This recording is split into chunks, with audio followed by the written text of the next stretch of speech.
ధర్మరాజు భీష్ముడిని ఇలా అడుగుతున్నాడు, ఓ తాత, వసురాజు భగవంతుడికి అత్యంత భక్తుడు, మహాత్ముడు కదా, మరి ఆయన స్వర్గం నుండి భ్రష్టుడై భూమి నుండి పాతాళానికి ఎందుకు వెళ్ళాడు అని అడిగాడు. భీష్ముడు ఇలా చెప్పాడు, ఓ రాజా, ఈ విషయంలో జ్ఞానులైన ఋషులకు దేవతలకు మధ్య ఒక సంవాదం జరిగింది. అతి పురాతనమైన సంవాదం. పూర్వం దేవతలు ఋషులతో ఇలా అన్నారు, ఓ ఋషులారా, మేకపోతును పశువుగా ఉపయోగించి యజ్ఞం చేసి ఒక విధానం ఉంది అని అన్నారు. అక్కడ అజ అనే పదానికి మేక అనే అర్థం. ఇంకొక పశువు కాదు, అది శాస్త్రం చెప్పిన మాట అన్నాడు. అప్పుడు ఋషులు ఇలా అన్నారు, ఓ దేవతలారా, యజ్ఞంలో గింజలను హోమం చేయాలని వేదవాక్యం ఉంది కదా, ఆ వేదవాక్యం ఉంది కదా, అజ శబ్దానికి గింజలని అర్థం కూడా ఉంది కదా, కనుక మేము మేకను చంపటం లేదు, మాకు ఇష్టం లేదు. చూసారా, అజ అంటే పశువు అంటే మేక, అక్కర్లేదు, పశువు వద్ద అక్కర్లేదు. ఓ దేవతలారా, ఎక్కడైనా కూడా యజ్ఞంలో పశువును వధించడం ధర్మం కాదు. అందుకు సజ్జనులు ఒప్పుకోరు. ఇప్పుడు శ్రేష్టమైన కృతయుగం నడుస్తుంది, అది ఆ యుగంలో కూడా చూడండి. ఇంకా కలికాలంలో అస్సలు మాట్లాడుకోకూడదు. కనుక ఈ కాలంలో ఎవరైనా పశువధ చేస్తారా? చేయరు కదా అన్నారు. ఈ రీతిగా దేవతలకు ఋషులకు మధ్య సంభాషణ జరుగుతూ ఉండగా ఉపరిచర వసువు అక్కడికి వచ్చాడు. ఆ రాజు ఎప్పుడూ సేనలు వాహనాలు అన్నిటితోనూ ఆకాశంలో సంచరిస్తూ ఉంటాడు. ఆయనకు ఆ శక్తి ఉంది. మనం ఈ కథ చెప్పుకున్నాం.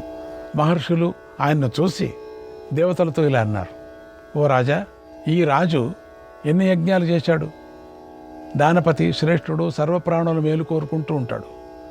ప్రాణులకు ఇష్టడు కనుక ఇతడు మన సందేహాన్ని తప్పకుండా పోగొడతాడు.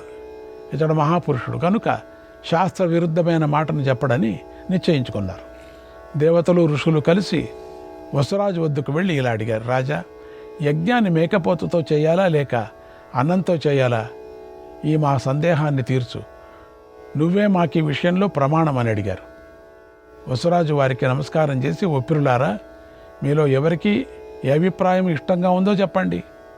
అజ పదానికి మేకపోతు అని ఎవరు అంటున్నారు? అన్నమనే అర్థాన్ని ఎవరు చెబుతున్నారు అని అడిగాడు.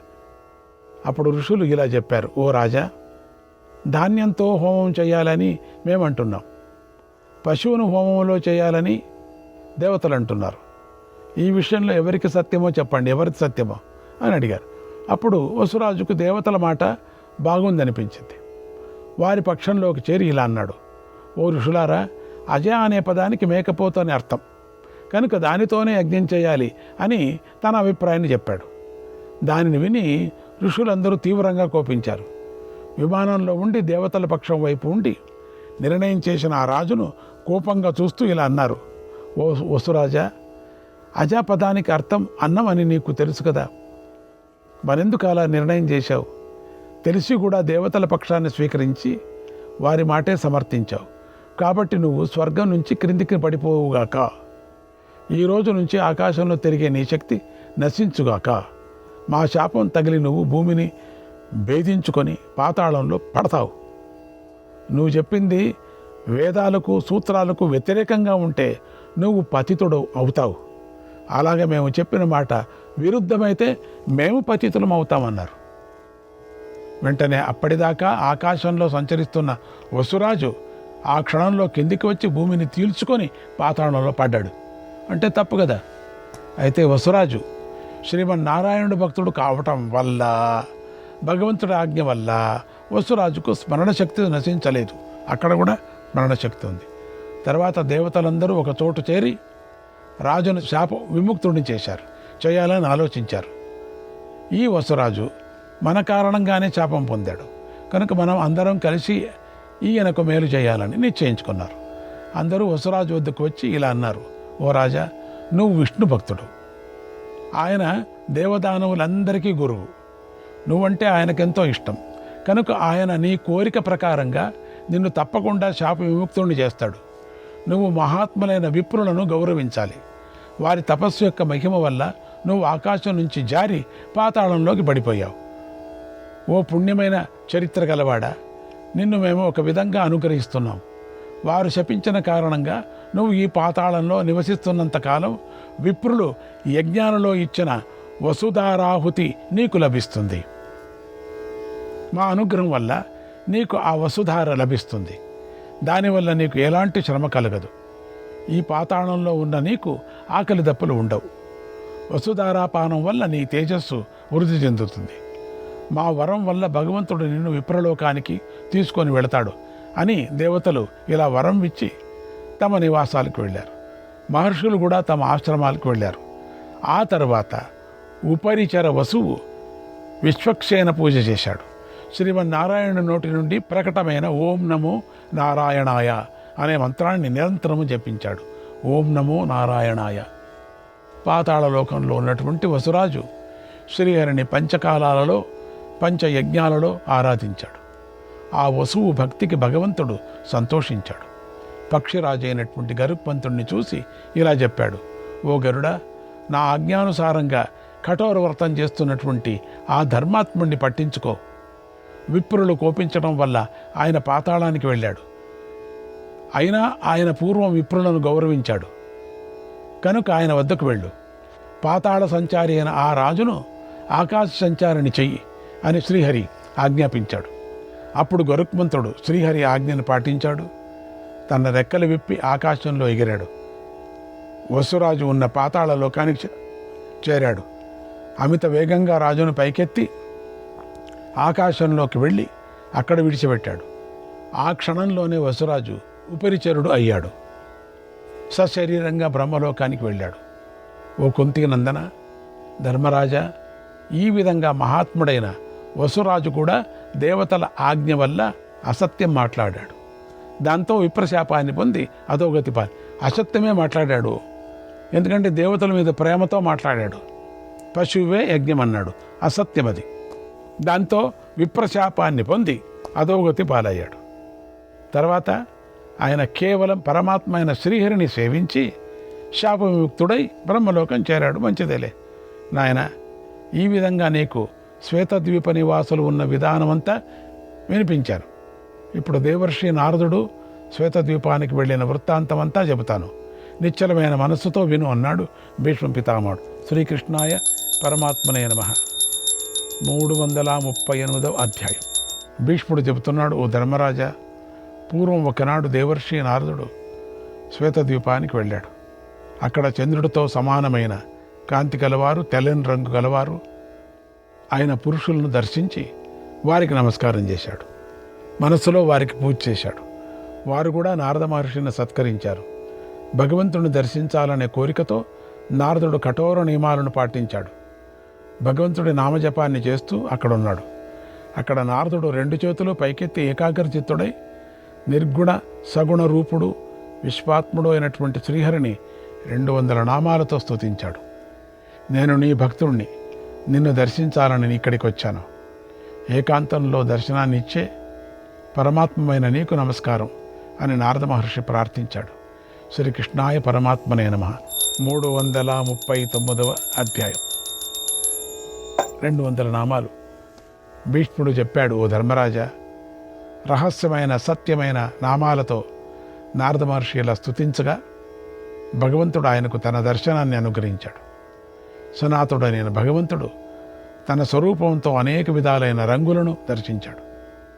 ఆయన 1000 కనులు కలవాడు, 1000 శిరస్సులు కలవాడు, 1000 పాదాలు కలవాడు, 1000 ఉదరాలు, 1000 చేతులు గలవాడు. జితంతే పుండరీకాక్ష, అపూర్వమైన కాంతి గలవాడు. ఆయన ఆకారం అవ్యక్తంగా ఉందో అసలే కనిపించటం లేదు, అంత బ్రహ్మాండంగా. ఆ శ్రీమన్నారాయణుడు ఒకచోట నోటితో ఓంకారపూర్వకంగా గాయత్రి మంత్రాన్ని జపిస్తున్నాడు. ఇతర ముఖాలతో 4 వేదాలను వాటి ఆరణ్యక భాగాలను జపిస్తున్నాడు.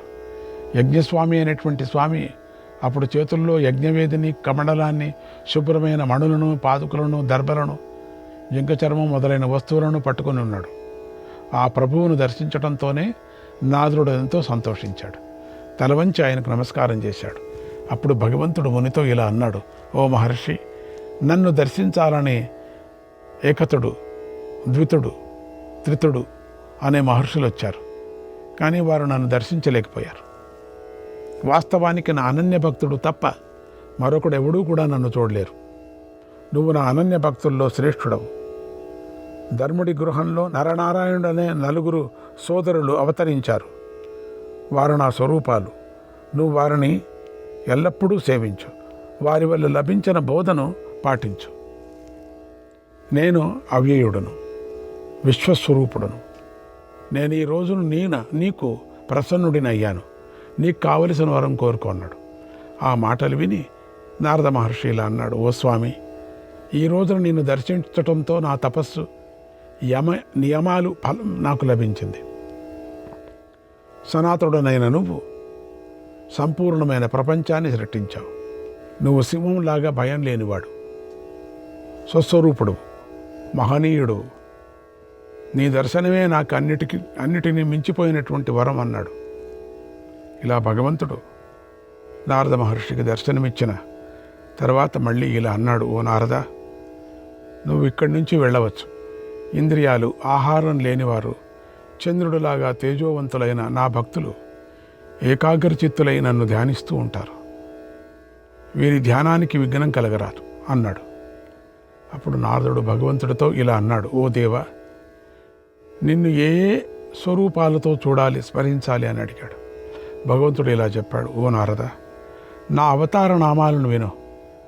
మత్స్యం, కూర్మం, వరాహం, నారసింహం, పరశురాముడు, దశరథరాముడు, బలరాముడు, కృష్ణుడు, కల్కి అని నా దశావతారాలు. మత్స్యావతారం ధరించి సమస్త ప్రజలను భయం లేకుండా చేస్తాను. మహాసముద్రంలో మునిగిపోతున్నటువంటి లోకాలను, వేదాలను ఉద్ధరిస్తాను. నాయన, మేరు పర్వతం వంటి నా 2వ అవతారం పేరు కూర్మావతారం. వేదానుద్ధరతే జగన్నిహతే, కూర్మావతారం. దానితో అమృతం కోసం మందర పర్వతాన్ని ధరిస్తాను. తర్వాత వారాహ అవతారం. భూగోళ భూభివృద్ధతే, భూవిభ్రతే, భూగోళాన్ని ఉద్ధరించారు. పాపాత్ముల భారంతో బాధపడుతున్నది సముద్రాన్ని వడ్డాణంగా కలదైనటువంటి భూమిని పైకెత్తాను. అప్పుడు బలమదాలతో గర్వించి హిరణ్యాక్షుడినే దైత్యుడిని వధిస్తాను. తర్వాత దైత్యాన్ ధారయతే, నృసింహావతారం ధరించి యజ్ఞ విఘ్న కర్త దితికుమారుడు అయినటువంటి హిరణ్యకశిపుడిని సంహరిస్తాను. విరోచనుని పుత్రుడైనటువంటి బలిం చలయతే, బలి బలవంతుడు, మహాసురుడు, దేవాసుర రాక్షసులతో కూడిన సకల లోకాలకు వధించటానికి వీలు కానివాడు. ఇంద్రుడిని ముల్లోక రాజ్యం నుండి తొలగిస్తాడు, 3 లోకాలను అపహరిస్తాడు. అప్పుడు యుద్ధంలో ఇంద్రుడు ఓడిపోగా నేను కశ్యపుని వల్ల 12వ ఆదిత్యుడుగా నేను వామనుడిగా బలిం కలయతే, వామనుడిగా జన్మిస్తాను. ఓ ద్విజోత్తమ, నేను బ్రహ్మచారినై బలిచక్రవర్తి యజ్ఞభూమికి వెళతాను. అప్పుడు నన్ను ప్రజలందరూ స్తుతిస్తుండగా యజ్ఞస్థుతి చేస్తాను. అందుకు బలిచక్రవర్తి సంతోషించి ఇలా అంటాడు, బ్రహ్మచారి, నీకేం కావాలి అని అడుగుతాడు. అప్పుడు నేను ఆ మహాసురుణ్ణి 3 అడుగులు జిమ్మని అడుగుతాను. మంత్రులు వద్దంటున్నా ఆయన నాకు ప్రసన్నుడవుతాడు, నేను కోరింది ఇస్తాడు. అతడు ఇచ్చిన సంకల్ప జలం నా చేతిలో పడగానే నేను 3 అడుగులతో 3 లోకాలను కొలిచి ఆయన రాజ్యాన్ని వశం చేసుకుంటాను. తర్వాత త్రిలోక రాజ్యాన్ని ఇంద్రుడికి ఇస్తాను. ఓ నారద, దేవతలను వారి వారి స్థానాల్లో నిలబెడతాను. తర్వాత సకల దేవతలకు వధించటానికి వీలుగాని దానవ శ్రేష్ఠుడైనటువంటి బలిని పాతాళానికి వాసిగా చేస్తాను. త్రేతాయుగంలో భృగు వంశశ్రేష్ఠుడైనటువంటి పరశురాముణ్ణి అవుతాను. సైన్యం, వాహనాలతో ఉన్న క్షత్రియ జాతిని సంహరిస్తాను. త్రేతాద్వాపర యుగాల సంధి కాలంలో జగత్పతినైన నేను దశరథరాముడి పౌలస్యం జగతే, దశరథరాముడిగా అవతరిస్తాను. త్రితమునికి విశ్వాసఘాతకులైనటువంటి ఏకతుడు, ద్వితటు అనే 2 ప్రజాపతి పుత్రులు, వారు ఋషులైనటువంటి వికారమైన వానర రూపులు అవుతారు. వారి వంశాలలో జన్మించిన వారు ఇంద్రుడితో సమానమైన పరాక్రమవంతులు, బలవంతులు, మహావీరులు అవుతారు. నారద, వారందరూ దేవకార్యం కోసం నాకు సహాయం చేస్తారు. తర్వాత లోకకంటకుడు, భయంకరుడు, ఘోరమైన వాడు, పులస్య వంశానికి మచ్చలాంటి వాడైనటువంటి రావణాసురుణ్ణి సైన్యాలతో కూడా సంహరిస్తాను. తర్వాత ద్వాపర కలియుగాల సంధికాలం పూర్తయ్యే సమయంలో కారుణ్యమాత అన్వితే కంసుని కారణంగా మథురా నగరంలో నేను అవతరిస్తాను. అప్పుడు కంసుణ్ణి, కేశీ రాక్షసుణ్ణి, కాలాసురుణ్ణి, అరిష్యుణ్ణి, చాణూరుణ్ణి, ముష్టికుణ్ణి, ప్రలంబాసురుణ్ణి, దేనుకుణ్ణి, ఎద్దుగా వచ్చినట్టు అరిష్టాసురుణ్ణి వధించి యమునా నదిలోని విశాలమైన సరస్సులో కాళీయుడనే నాగరాజును వశం చేసుకుంటాను. గోకులంలో ఇంద్రుడు పెద్దవాన కురిపించే సమయంలో గోవులను రక్షించాలని గోవర్ధన పర్వతాన్ని 7 రోజులు రాత్రి పగలు గొడుగును పట్టుకున్నట్లుగా నేను పట్టుకుంటాను. వర్షం వాగిన తర్వాత ఆ పర్వత శిఖరాన్ని ఎక్కి ఇంద్రుడితో మాట్లాడతాను. అక్కడ నేను దేవతలను బాధించే రాక్షసులను సంహరిస్తాను. కుశస్థలంలో ద్వారకా నగరాన్ని నిర్మించి నేను అక్కడ నివసిస్తాను.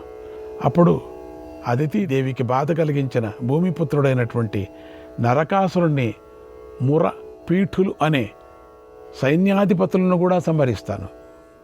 తర్వాత నానా విధాలుగా ధనధాన్యాలతో సమృద్ధిగా ఉన్న ఆ ప్రాగ్జ్యోతిషీపురం నుండి వీటన్నిటినీ నా కుశస్థలికి తెచ్చుకుంటాను.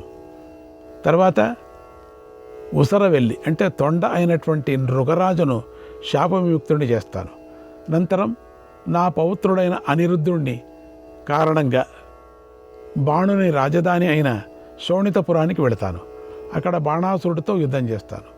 లోకం చేత పూజింపబడుతూ బాణాసురుడికి సంతోషం కలిగించాలని ప్రయత్నం చేసే శివ స్కందులిద్దరినీ ఓడిస్తాను. బాణుడు బలిపుత్రుడు, 1000 చేతులు గలవాడు, అతన్ని ఓడిస్తాను. తర్వాత సాల్వుడి విమానంలో ఉండే సమస్త వీరులను నాశనం చేస్తాను. ఓ నారద, గర్గాచార్యుడి తేజస్సుతో పుట్టినవాడు, శక్తిశాలి అయిన కాలయవనుడు అనేటువంటి రాక్షసుడిని సంహరిస్తాను. జరాసంధుడు సమస్త రాజులతోనూ శత్రుత్వం పెట్టుకొని అసుర బలంతో వృద్ధి చెంది గిరివ్రజంలో ఉంటాడు. అతడు నా బుద్ధి బలంతో మరణిస్తాడు. తర్వాత ధర్మరాజు రాజసూయ యాగం ప్రారంభిస్తాడు. అప్పుడు భూమిలో ఉండే సమస్త రాజులు వస్తారు. నేను వారందరూ చూస్తూ ఉండగానే వారందరూ కూడా శిశుపాలుని వధిస్తాను. తర్వాత అర్జునుడు ఒక్కడే నాకు సహాయం చేస్తాడు. అప్పుడు ధర్మరాజును ఈ భూమికి రాజును చేస్తాను. అప్పుడు జనులు పరమాత్మ స్వరూపులైనటువంటి నరనారాయణులనే ఋషులు లోకక్షేమం కోసం క్షత్రియ జాతిని సంహరిస్తాను అని అంటారు. ఓ సాధు శ్రేష్ఠ, ఈ భూదేవి కోరినట్లుగా ఆమె భారాన్ని తగ్గిస్తాను. ద్వారకా నగరంలోని యాదవ శ్రేష్ఠులను, బంధువులను కూడా నాశనం చేస్తాను. నేను శ్రీకృష్ణుడు, బలరాముడు, ప్రద్యుమ్నుడు, అనిరుద్ధుడు అనే 4 స్వరూపాలు ధరిస్తూ ఉంటాను. అలాంటి నేను లెక్కలేనన్ని పనులు చేసి బ్రహ్మదేవుడు పూజించే నా లోకాలకు చేరుతాను. హంస, కూర్మం, మత్స్యం, వరాహం, నారసింహం, రాముడు, దశరథరాముడు, యదువంశీయ కృష్ణుడు, కల్కి అనేవి నా అవతారాలు. వేదము క్షీణిస్తున్నప్పుడు నేను అవతారం ధరించి దానిని ప్రకాశింపజేస్తాను. నేను పూర్వం కృతయుగంలో ఆధ్యాత్మిక విషయంలోని జ్ఞానాన్ని, చతుర్వేద సంహితలను ఆవిష్కరించాను. గడిచిపోయిన నా అవతారాలను నువ్వు పురాణాలలో వినే ఉంటావు కదా, వింటావు కూడా. ముందు ఉత్తమోత్తమైన నా అవతారాలు అనేకం ఉన్నాయి. ఇంతకుముందే పూర్తి అయ్యాయి. అవతారాలు లోకహిత కార్యాన్ని చేశాయి, మళ్ళీ మూల స్వరూపంలో లీనమయ్యాయి. నా యందు అనన్యమైన భక్తి ఉండటం వల్ల నేడు ఇక్కడ నీకు లభించిన నా స్వరూప దర్శనం బ్రహ్మదేవుడికి కూడా ఇంతవరకు లభించలేదు. ఓ బ్రహ్మర్షి, నా యందు భక్తి గల నీకు నేను గడిచిపోయిన అవతారాలను, రాబోయే నా అవతారాలను రహస్యంగా చేసే పనులను నీకు చెప్పానన్నాడు. అలా భగవంతుడు ఈ విషయాలు అన్నీ చెప్పి అక్కడే అంతర్ధానమయ్యాడు. తర్వాత నారదుడు నరనారాయణులు దర్శించాలని బదరికాశ్రమానికి వేగంగా వెళ్ళాడు. ఈ మహత్తరమైన జ్ఞానం 4 వేదాల జ్ఞానంతో కలిసి ఉంది. శ్రీకృష్ణాయ పరమాత్మనే నమః.